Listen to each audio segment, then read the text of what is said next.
안녕하세요. 빛으로 교회 동미라 사모입니다. 창세기 14장부터 읽을 준비 되셨습니까? 14장의 소제목은 아브라함이 롯을 구하다입니다. 아브라함이 헤브론에 거주하고 있을 때 시날 왕, 엘라살 왕, 엘람 왕 등등 여러 나라의 왕들이 싸움을 하는 거예요. 그러다 아브라함의 조카 롯이 살고 있는 소돔에까지 쳐들어가서 롯뿐 아니라 그 재물까지 노략하여 갔다고 합니다. 그랬더니 아브라함이 집에서 길리고 훈련된 자 318명을 거느리고 단까지 쫓아가서 그 모든 빼앗겼던 것들을 찾아서 돌아옵니다.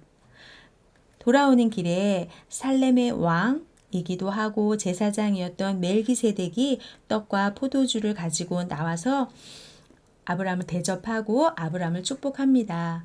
그랬더니 아브라함이 그 대적들에게서 얻은 것들의 10분의 1을 멜기세덱에게 줍니다. 10분의 1, 11조가 처음 등장하는 장면인데요. 제가 여러 자료들을 찾다 보니까 우리 성도님들이 11조에 대한 질문을 많이들 하셨더라고요. 그런데 내가 11조에 대해서 갖고 있는 많은 이 질문들이 11조를 조금 하고 싶어서인지 아니면 하지 않아도 되는 명분을 찾고 싶어서인지 또 아니면 더 많이 더 잘하고 싶어서인지 마음의 중심을 한번 스스로 들여다보면 좋겠고요. 하나님의 복은 넘치게 받고 싶은데 하나님께 드리는 것에는 인색한 것이 지금 나의 모습은 아닌지 또 점검해 보는 시간이 되셨으면 좋겠고요.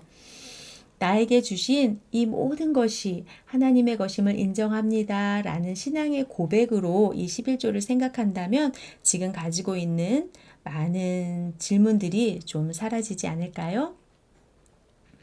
15장 여호와께서 아브람과 언약을 세우시다. 5절 그를 이끌고 밖으로 나가 이르시되 하늘을 우러러 뭇 별을 셀 수 있나 보라. 또 그에게 이르시되 내 자손이 이와 같으리라. 오늘 이 말씀을 읽고 있는 우리가 그 뭇별 같은 아브라함의 자손인 거잖아요. 창세기 언약이 오늘 나에게까지 이어져 내려오고 있다는 것을 생각하면 감격이 아닐 수 없습니다. 그리고 18절부터 21절까지의 땅도 주시겠다고 언약하고 계십니다. 16장 하갈과 이스마엘 하나님께서 후손을 주시겠다고 약속하셨는데 사레가 임신하지 않는 거예요. 그래서 사레의 몸종이었던 하갈과 아브라함의 동침으로 인하여 이스마엘이 태어나는데 이스마엘은 하나님이 들으심이라는 뜻입니다. 17장 할례 하나님께서 언약의 표징으로 태어나는 모든 남자아이에게 출생 후 8일 만에 이 할례를 행하라고 하십니다.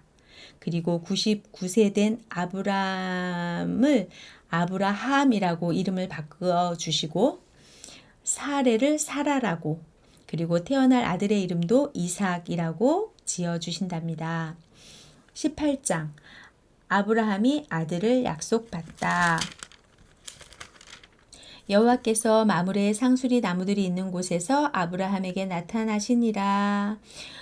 눈을 들어본즉 사람 셋이 맞은편에서 오는데 이 아브라함이 이 셋을 잘 대접하죠. 그랬더니 10절 그가 이르시되 내년 이맘때 내가 반드시 내게로 돌아오리니 내 아내 사라에게 아들이 있으리라 하시니라. 구체적인 언약의 말씀을 주시죠. 그리고 15절 아브라함이 소돔을 위하여 빌다.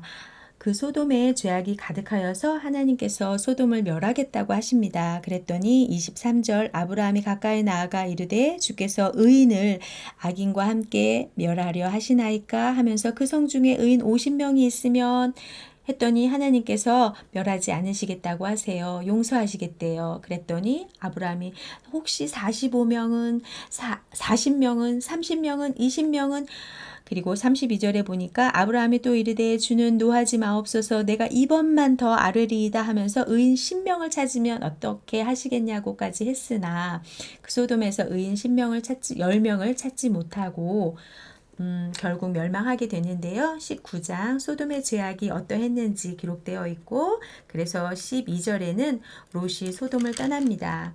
그런데 롯의 아내는 뒤를 돌아보지 말라고 한 천사의 말을 어기고 뒤를 돌아봄으로 인하여 소금 기둥이 되고 말죠.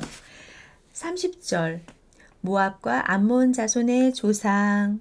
32절 우리가 우리 아버지에게 술을 마시게 하고 동침하여 우리 아버지로 말미암아 후손을 이어가자 하고 그 밤에 큰딸이 들어가서 아버지와 동침하고 자녀를 낳아 모압의 조상이 되고요. 그 다음에는 작은 딸이 또 아버지와 동침하여서 자손을 낳고 그 자손이 암몬의 조상이 됩니다. 20장 아브라함과 아비멜렉. 그랄의 왕이었던 아비멜렉에게 아브라함이 또 두 번째로 아내 사라를 누이라고 속이죠. 그랬더니 그 밤에 하나님이 아비멜렉의 꿈에 나타나셔서 그는 남편이 있는 여자라 하심으로 하나님의 은혜로 말미암아 아내는 아브라함의 품으로 무사히 돌아갈 수 있었답니다. 21장 드디어 사라가 이삭을 낳습니다. 그리고 8절에 보니까 하갈과 이스마엘을 내쫓다라고 되어 있네요. 14살 된 이스마엘이 어린 이삭을 놀리는 거예요. 그래서 사라가 둘을 내쫓아 달라고 아브라함에게 부탁하죠. 22절 아브라함과 아비멜렉의 언약. 이번에도 브엘세바에서 언약을 하는데 서로 잘 지내기로 언약을 합니다. 22장 이삭을 번제로 드리라 하시다. 하나님께서 모리아 땅에 있는 한 산에 가서 아들 이삭을 번제로 드리라고 하시는 거예요. 그래서 함께 길을 떠나는데 7절에 보시면 이삭이 그 아버지 아브라함에게 말하여 이르되 내 아버지여 하니 그가 이르되 내 아들아 내가 여기 있노라. 이삭이 이르되 불과 나무는 있거니와 번제할 어린 양은 어디 있나이까? 아브라함이 이르되 내 아들아 번제할 어린 양은 하나님이 자기를 위하여 친히 준비하시리라 하고 번제를 행하려고 하죠. 그때 16절 이르시되 여호와께서 이르시기를 내가 나를 가리켜 맹세하노니 내가 이같이 행하여 내 아들 내 독자도 아끼지 아니하였은즉 내가 내게 큰 복을 주고 내 씨가 크게 번성하여 하늘의 별과 같고 바닷가의 모래와 같게 하리니 내 씨가 그 대적의 성문을 차지하리라. 또 내 씨로 말미암아 천하 만민이 복을 받으리니 이는 내가 나의 말에 준행하였음이니라 하셨다 하니라. 아멘. 유명한 언약의 말씀이 기록되어 있습니다. 20절 나홀의 후예를 보니까 리브가가 등장하네요. 리브가는 이삭의 아내가 되지요. 23장 아브라함이 막벨라 구를 사다. 127세로 죽음을 맞이한 사라를 위하여 헷 족속에게서 은 400세겔을 주고 그 막벨라 구를 사서 사라를 장사 지냅니다. 24장 이삭이 리브가 라반의 누이를 아내로 삼다. 늙은 종이 나홀의 성에 가서 이 리브가를 데리고 오죠. 그래서 이삭의 아내로 삼습니다. 25장 아브라함이 175세로 죽게 됩니다. 12절 이스마엘의 후예에 대한 기록이 나와 있고요. 19절에는 불금이라는 뜻을 가진 에서와 발꿈치를 잡았다라는 뜻을 가진 야곱, 쌍둥이 형제가 태어납니다. 27절 에서가 붉은 죽 한 그릇의 장자의 명분을 팔죠.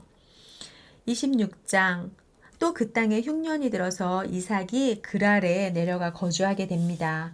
그랬더니 목자들이 싸우는 거예요. 우물 때문에. 이삭의 목자들이 우물을 파면 그랄의 목자들이 와서 뺏고 하는 일이 일어나다가 르호봇, 장소가 넓음이라는 뜻인데요. 이 르호봇이라는 우물을 판 다음에 다툼이 그칩니다. 26절 이삭과 아비멜렉이 브엘세바에서 또 서로 해치지 말고 잘 지내기로 계약을 맺네요. 34절 에서의 이방인 아내들. 에서는 이방인 아내들을 3명이나 맞음으로 엄마 리브가의 근심을 사게 됩니다. 27장 이삭이 야곱에게 축복하다. 에서의 장자 축복을 또 야곱이 가로채죠. 이 일로 인하여 에서가 야곱을 죽이려고 합니다. 그랬더니 46절에 이삭이 야곱을 외삼촌 라반에게로 보내게 됩니다. 이때 야곱의 나이는 77세 정도로 추정하고 있습니다. 28장 6절에 보니까 에서가 또 다른 이방인 아내를 맞이하네요. 그리고 10절 야곱이 외삼촌 라반에게 가는 길, 하란을 향해서 가는 길에 베델에 머무르는데 그 베델은 하나님의 집이라는 뜻이고요. 여기서 꿈을 꾸게 되지요.